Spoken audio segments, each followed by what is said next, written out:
রানী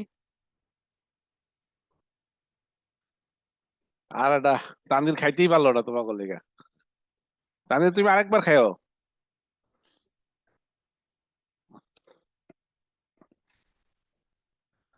আসসালামু আলাইকুম রহমতুল্লাহ।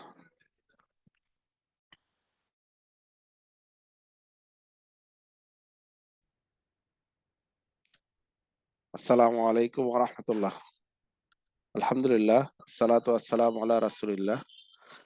আলহামদুলিল্লাহ, আল্লাহর অশেষ রহমতে আমরা আজকে রাসূল সাল্লাল্লাহু আলাইহি ওয়াসাল্লামের একজন প্রিয় সাহাবী জীবনী নিয়ে আলাপ করব, যেখানে আমাদের লক্ষ্য উদ্দেশ্য হচ্ছে আমরা নিজেদের জীবনের জন্য কিছু শিক্ষা নিব, এবং এই শিক্ষাটা আমরা চাবো যে আমাদের সন্তানরা যাতে রাসূল সাল্লাল্লাহু আলাইহি ওয়াসাল্লামের এই সাহাবীদেরকে আদর্শ হিসাবে নিজেদের নিজেদের জীবনে গ্রহণ করতে পারে, এবং সেখান থেকে শিক্ষা নিয়ে যাতে তারা তাদের পথ চলতে পারে। তো সেই তৌফিক যাতে আল্লাহ সুবহানাহু ওয়া তাআলা আমাদেরকে এবং আমাদের সন্তানকে দান করে, সেই তৌফিক আল্লাহর কাছে চাচ্ছি। এবং আমরা চাই যে আমরা আমাদের অন্তরে আল্লাহ রাসূল সাল্লাল্লাহু আলাইহি ওয়াসাল্লামের প্রতি যে ভালোবাসা ধারণ করি সেটা যাতে উত্তর উত্তর বৃদ্ধি পায়, এবং সেটা সাহাবাদের মতন হয়। কারণ সাহাবারা রাসূল সাল্লাল্লাহু আলাইহি ওয়াসাল্লামকে যেভাবে ভালোবেসেছেন সেটা আসলে পৃথিবীর আর কারোর পক্ষে সম্ভব না। সবচেয়ে বেশি ভালোবাসছেন রাসূল সাল্লাল্লাহু আলাইহি ওয়াসাল্লামকে সাহাবারা।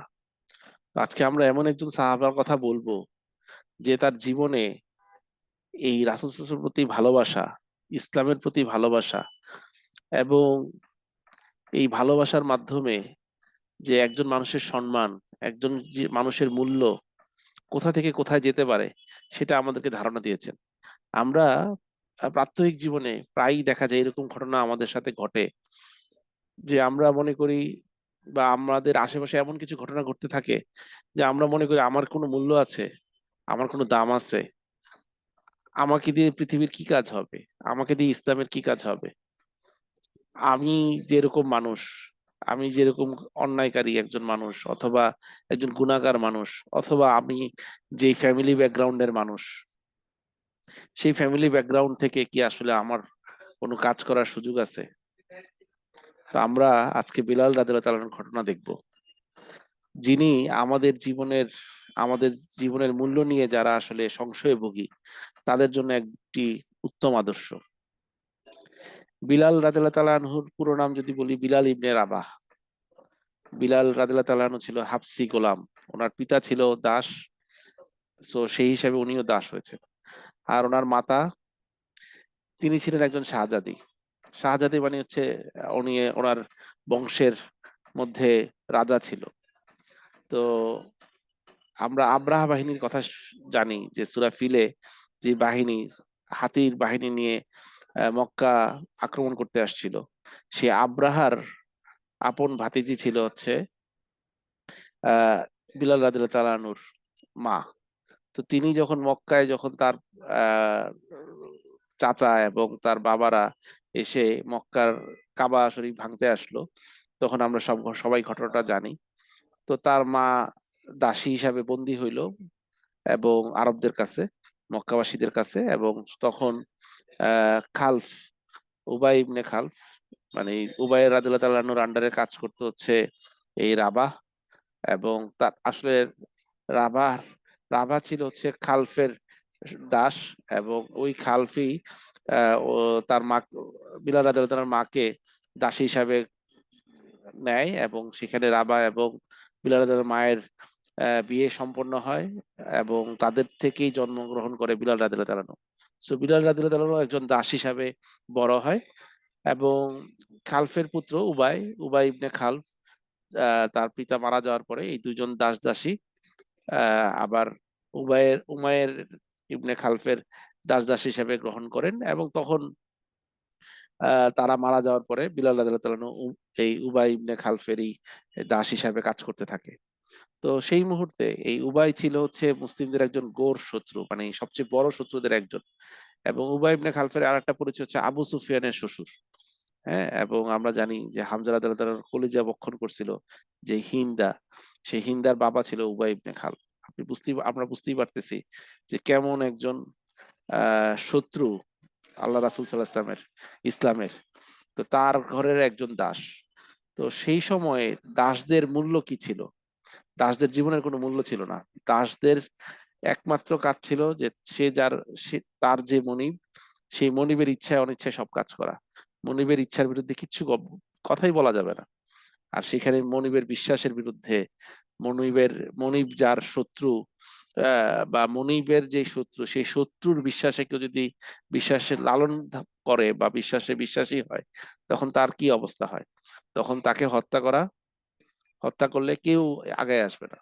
তো উবাই ইবনে খালফের ঘরে যখন এই দাওয়াত পৌঁছায় ইসলামের কথা আলোচনা হয়, যেহেতু তারা শত্রুতামি করে, পুরা পরিবার ধরে শত্রুতামি করতেছে, তার ছেলেরা, তার মেয়ে, তার জামাই, যদিও আবু সুফিয়ান পরবর্তীতে এবং হিন্দা ইসলাম গ্রহণ করছে, কিন্তু সেই মুহূর্তে যে তারা ইসলামকে কতটুকু শত্রু ভাবাপন্ন ছিল তারা। তো সেই উমাই ইবনে খালফের ঘরে যখন ইসলাম নিয়ে আলোচনা হতো, রাসূল সাল্লাল্লাহু আলাইহি ওয়াসাল্লামকে নিয়ে আলোচনা হতো, তখন বিলাল রাদিয়াল্লাহু তাআলা এখান থেকে যে শিক্ষাটা পায়, সেটা হচ্ছে যে আসলে তাওহীদের শিক্ষাটা পেয়ে যায়। এবং তাওহীদের শিক্ষাটা পেয়ে তিনি এই শিক্ষাটা লালন করা শুরু করেন এবং সে বিশ্বাস করা শুরু করেন যে হ্যাঁ, ইসলামই একমাত্র সঠিক ধর্ম এবং আল্লাহই একমাত্র আমাদের রব। সেখানে আর কোনো ইবাদত করার যোগ্য আর কেউ নাই। একমাত্র ইবাদতের যোগ্য হচ্ছে কে? রাসূল সাল্লাল্লাহু আলাইহি, একমাত্র ইবাদতের যোগ্য হচ্ছে আল্লাহ সুবহানাহু ওয়া তাআলা। আর রাসূল সাল্লাল্লাহু আলাইহি ওয়াসাল্লাম হচ্ছে তার রাসূল। তো আল্লাহ রাসূল সাল্লাল্লাহু আলাইহি ওয়াসাল্লামকে বিশ্বাস করা, আহ এবং আল্লাহকে আহাদ হিসাবে, এক হিসাবে মানা। কারণ সেই সময়ের মানুষ ছিল একটা পাথরকে দেখলেও পাথরকে পূজা করতো। তাহলে সেই সমাজ থেকে একজন দাস শিক্ষা নিচ্ছে, তাহলে সেখান থেকে আমরা কি শিখতে পারি? এখান থেকে শিখতে পারি যে আমাদের আশেপাশে এত মিডিয়া আছে, মিডিয়ার প্রোপাগান্ডা আছে, সেখান থেকেও সঠিকটা আমাদের বেছে নিতে হবে এবং সঠিকটা বুঝতে পারলে সেটার উপরে দৃঢ় থাকতে হবে। তো যেই ধীরতাটা ছিল বেলাল রাদিয়াল্লাহু তাআলার মধ্যে, বেলাল রাদিয়াল্লাহু তাআলার মধ্যে কি দৃঢ়, মানে কি পরিমাণ ধীরতা ছিল সেটা আমরা জানি যে ওনারকে শারীরিক শাস্তি দিয়ে দেখা হইলো যে না, উনি শারীরিক শাস্তি দিয়ে মানতেছে না, তখন সেই শাস্তির মাত্রা আস্তে আস্তে বাড়াতে থাকলো। কিভাবে বাড়াতে থাকলো? তারা সেই আরবে, সৌদি আরবে যারা গেছি আমরা দেখছি যে কি পরিমাণ রোদটা কি পরিমাণ উত্তপ্ত থাকে এবং সেটা যখন বালির উপরে পড়ে, সেই বালির উত্তপ্ততা মানে গরমটা কিরকম হয়। যে একটা কথা আমরা জানি যে রোদ থেকে বালির গরম বেশি। তো সেই বালির উপরে উবুর করে শোয়ানো হয় এবং তার উপরে আবার একটা পাথর চাপা দেওয়া হয়। তাহলে কি পরিমাণ কঠিন অবস্থায় তারা পড়ে গেছে যে সেইখানে, সেই জায়গায় তাকে উবুর করে শোয়ানো হয়েছে এবং তার উপরে পাথর চাপা দেওয়া হয়েছে। তাহলে এক হচ্ছে গরম, সেই গরমটাকে উপরে আবার হচ্ছে ওজন, এবং তারপরে আবার চাবুক মারা হচ্ছে। এবং সেখানে উনি একটা কথাই বলতেছেন, আহাদুন আহাদুন, এক, এক। তার মানে এই কথার বাইরে উনি যাচ্ছেন না। তার মানে ওনার যতই অত্যাচার হোক, যতই কিছু করা হোক, উনি বুঝতেছেন যে আমার জীবন আল্লাহ সুবহানাহু ওয়া তাআলার কাছ থেকে আসছে, আল্লাহর কাছেই আমি ফিরে যাব। আমার রিজিক দাতা আল্লাহ। সুতরাং এক আল্লাহ ছাড়া আমি আর কাউকেই, আমি এইটা অস্বীকার করতে পারবো না। যেহেতু আমি একবার বুঝে ফেলছি, আমার অন্তরে প্রবেশ করছে, এখন আমার মুখ থেকে এই একটা কথাই আসবে যে আল্লাহ এক, আল্লাহ এক। তো এই ধীরতাটা আসলে অবিস্মরণীয়। ওই সময়ে একজন দাসের কাছ থেকে, একজন দাস, তার পড়ালেখাটাই কি, তার সে জ্ঞান অর্জন করছে কি, তাহলে সে নিজেকে তো একজন মূল্যহীন মানুষ মনে করা উচিত। কিন্তু সেখান থেকে সে যেই জিনিসটা বুঝতে পেরেছে, আমি যতই মূল্যহীন হই, আমার জীবন যতই মূল্যহীন হোক, কিন্তু আল্লাহ সুবহানাহু ওয়া তাআলা তো মূল্যহীন না। আমি যদি তাকে বিশ্বাস করি, তো তার তার একজন আমি নগণ্য বান্দা। তো এই তাকে নগণ্য বান্দা হয়ে আমি তাকে বিশ্বাস করব, এটাই আমার হচ্ছে শ্রেষ্ঠত্ব। এবং দেখেন আল্লাহ তাকে শ্রেষ্ঠত্বর মর্যাদা কিভাবে আসীন করছেন। যে ইসলামের প্রথম মুয়াজ্জিন, আল্লাহ রাসূল সাল্লাল্লাহু আলাইহি ওয়াসাল্লাম যাকে পিক করছেন, আল্লাহ রাসূল সাল্লাল্লাহু আলাইহি ওয়াসাল্লাম যাকে নির্ধারণ করছেন, সেটা হচ্ছে বিলাল রাদিয়াল্লাহু তাআলা আনহু। রাসূল সাল্লাল্লাহু আলাইহি ওয়াসাল্লাম যখন মিরাজে গেছেন, জান্নাতে গিয়ে উনি এই বিলাল রাদিয়াল্লাহু তাআলা আনহুর পায়ের আওয়াজ পাচ্ছেন, জুতোর আওয়াজ পাচ্ছেন। তার জুতো যেই জুতা দিয়ে হাঁটতো, সেইটার যে পায়ের আওয়াজ, উনি জান্নাতে গিয়ে এই আওয়াজ শুনছেন এবং বলতেছেন আমি শুনলাম যে তুমি আমার আগে আগে জান্নাতে হেঁটে হেঁটে প্রবেশ করতেছো। তো বিলাল, তুমি কি এমন ইবাদত করো যে যে কারণে আল্লাহ তোমাকে এই মর্যাদা দিছে? তো বলতেছে আমি তো সেই রকম কিছু করি না, কিন্তু আমি নিজে পবিত্র থাকার চেষ্টা করি। পবিত্র থাকার জন্য কি করি, আমি যখন অজু করি, অজু করার পরে আমি 2 রাকাত সালাত আদায় করি। তাহলে দেখেন, এক হচ্ছে তিনি সবসময় পবিত্র থাকেন, এবং পবিত্রতা হচ্ছে শারীরিক এবং মানসিক পবিত্রতা। তো উনি অজু করার মাধ্যমে শারীরিক পবিত্রতা অর্জন করেন, এবং তারপরে আবার 2 রাকাত সালাত পড়েন, যেটা দিয়ে উনি মানসিক পবিত্রতাটা অর্জন করতেন। এবং এই অবস্থায় উনি সবসময় কাটাতেন। যখনই অপবিত্র অবস্থায় চলে যেতেন, তখনই আবার অজু করে আবার 2 রাকাত সালাত পড়তেন। তাহলে এই অবস্থায় থাকার কারণে আল্লাহ সুবহানাহু ওয়া তাআলা তাকে কোন মর্যাদায় আসীন করছেন, যে রাসূল সাল্লাল্লাহু আলাইহি ওয়াসাল্লাম দেখতেছেন তার সামনে বিলাল রাদিয়াল্লাহু আনহু হেঁটে হেঁটে সর্বপ্রথম জান্নাতে প্রবেশ করতেছে। এবং আমরা তাহলে এখানে কয়েকটা ঘটনা পেলাম। একটা হলো ওনার চারিত্রিক দৃঢ়তা, যে উনি ধৈর্য ধারণ করছেন। এটা উনি যা ঈমান আনছেন সেটার উপরে যতই অত্যাচার আসুক, তিনি এটাকে কি করছেন, এটা থেকে দূরে সরে যান নাই, সেটা মুখ দিয়ে প্রকাশ করছেন। এবং তারপরে উনি পবিত্রতার দিকে জোর দিচ্ছেন। এখন ওনার শরীরের চামড়া ছিল কালো। মানুষ সাধারণত কালো চামড়া দেখলে আমরা মনে করি সে মনে হয় একটু গরিব, অথবা মানে আমরা মর্যাদার দিক থেকে সাদা চামড়াকে একটু মর্যাদাবান মনে করি। আর চামড়ার দিক থেকে ওনার চামড়া ছিল এত কালো যে উনি এমন হাফসি গোলাম ছিলেন, মানে এমন সম্প্রদায়ের লোক ছিলেন যে ওনাকে সাজাইলে আরো বেশি কুৎসিত লাগতো বা দেখতে ভালো লাগতো না। এত মানে এত মানে এই মানে মানুষ সাধারণত যা দেখলে খুশি হয় এরকম কিছু ছিল না। কিন্তু আল্লাহ সুবহানাহু ওয়া তাআলার কাছে ওনার মর্যাদাটা কোথায় ছিল? কারণ উনি আল্লাহকে ভালোবাসছেন। এবং সর্বোপরি উনি রাসূল সাল্লাল্লাহু আলাইহি ওয়াসাল্লামকে কেমন ভালোবাসতেন? যে রাসূল সাল্লাল্লাহু আলাইহি ওয়াসাল্লামকে এমন ভালোবাসতেন যে রাসূল সাল্লাল্লাহু আলাইহি ওয়াসাল্লাম মারা যাওয়ার পরে উনি আর আযান দিতে পারেন নাই। উনি মদিনায় কিছুদিন ছিলেন, কিন্তু উনি কখনোই আযান দিতেন না রাসূল সাল্লাল্লাহু আলাইহি ওয়াসাল্লাম যাওয়ার পরে। কারণ উনি যে আযান দিলেই মনে করতেন যে আশহাদু আন্না মুহাম্মাদুর রাসূলুল্লাহ, এইটা বলার পরে উনি বেহুশ হয়ে যাইতেন। এবং ওমর রাদিয়াল্লাহু তাআলা আনহু উনি সিরিয়ায় চলে গেছিলেন যুদ্ধের জন্য এবং ইসলামের কাজে, এবং মদিনায় উনি থাকতে পারতেন না। যেহেতু রাসূল সাল্লাল্লাহু আলাইহি ওয়াসাল্লাম যে শহরে নাই, যে শহরে রাসূল সাল্লাল্লাহু আলাইহি ওয়াসাল্লামের সাথে উনি থাকতেন, তো সেই রাসূল সাল্লাল্লাহু আলাইহি ওয়াসাল্লাম উনাকে ভালোবাসতেন এবং উনি রাসূল সাল্লাল্লাহু আলাইহি ওয়াসাল্লামকে ভালোবাসতেন। যেটার কারণে রাসূল সাল্লাল্লাহু আলাইহি ওয়াসাল্লাম উনার আযান শুনলে প্রীত হইতেন এবং বলতেন, বিলাল, আযানের মাধ্যমে আমাদেরকে শান্ত করো। তো যেই আযান শুনে রাসূল সাল্লাল্লাহু আলাইহি ওয়াসাল্লাম শান্ত হইতেন, তো সেই আযান উনি দিবেন আর রাসূল সাল্লাল্লাহু আলাইহি ওয়াসাল্লাম নাই, তাহলে সেটা উনি নিজেকে ভাবতে পারতেন না ওই জায়গায়। তো উনি চলে গেছিলেন সিরিয়াতে।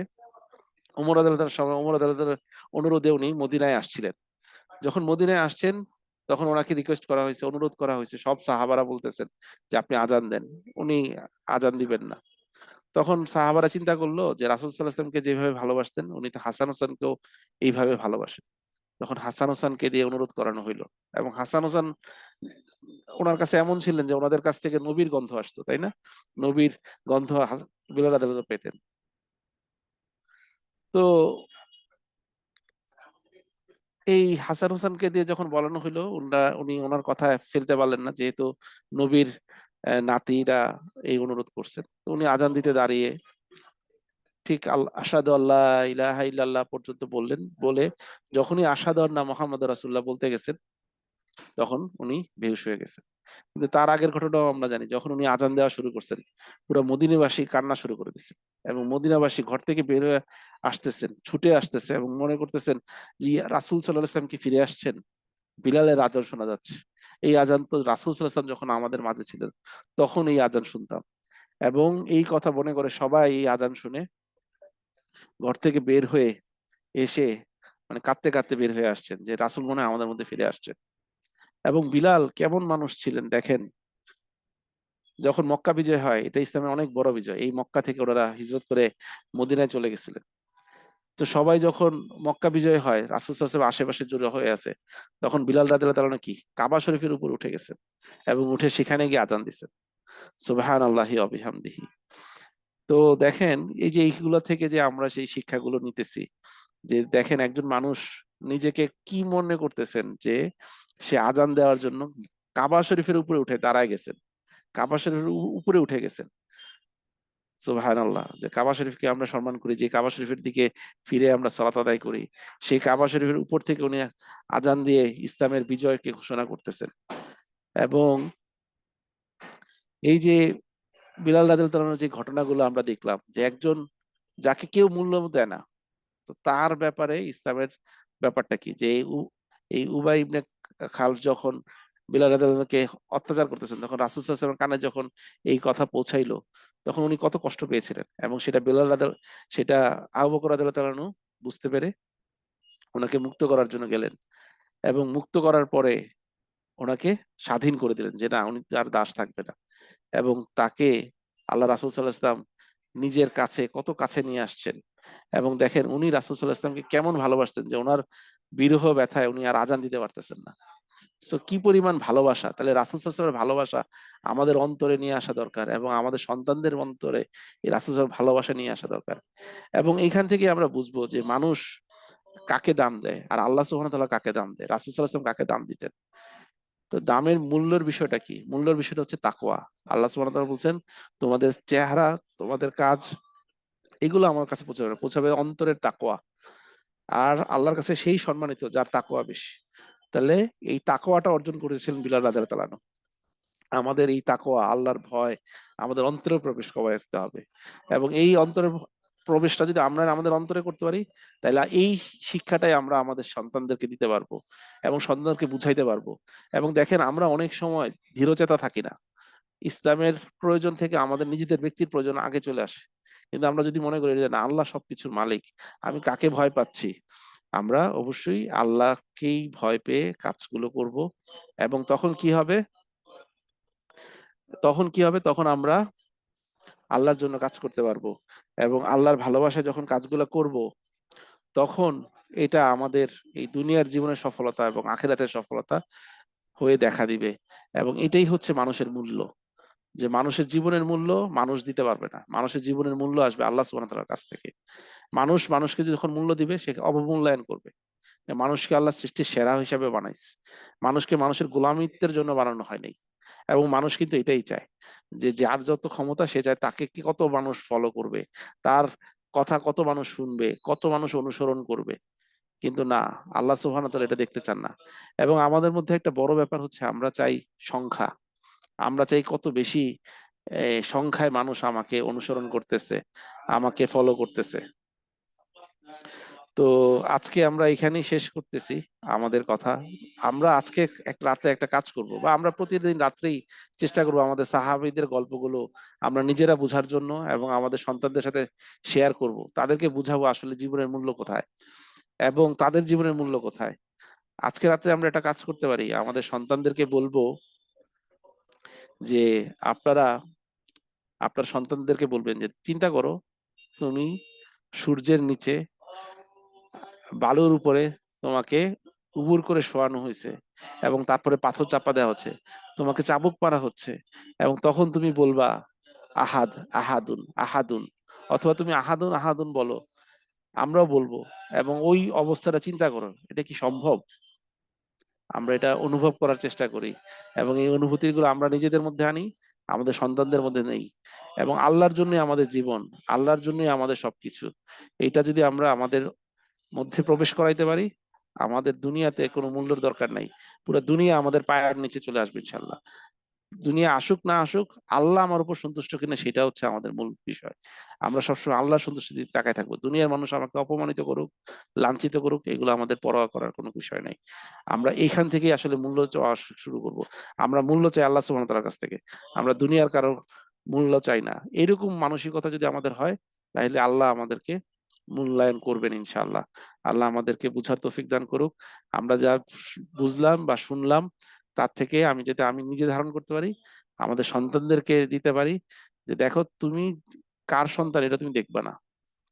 আমি তোমাকে তেমন কিছু না দিতে পারি, তোমাকে আমি কিছু শিক্ষা দিয়ে যাচ্ছি। বিলাল রাদিয়াল্লাহু তাআলার শিক্ষা, সাহাবাদের শিক্ষা, এই শিক্ষা থেকে তুমি আলো পাবা। সেই আলো দিয়ে তুমি সামনে চলবে ইনশাআল্লাহ। তো আমার কথা বুঝতে পেরেছেন সবাই? তো ইনশাআল্লাহ আমরা আজকে এখানেই শেষ করতেছি। সুবহানাকাল্লাহ বিহামদিক, আশহাদু আল্লা ইলাহা ইল্লা আনতা আস্তাগফিরুল্লাহ ওয়া আতুবু ইলাইক। আসসালামু আলাইকুম ওয়া রাহমাতুল্লাহি ওয়া বারাকাতুহু।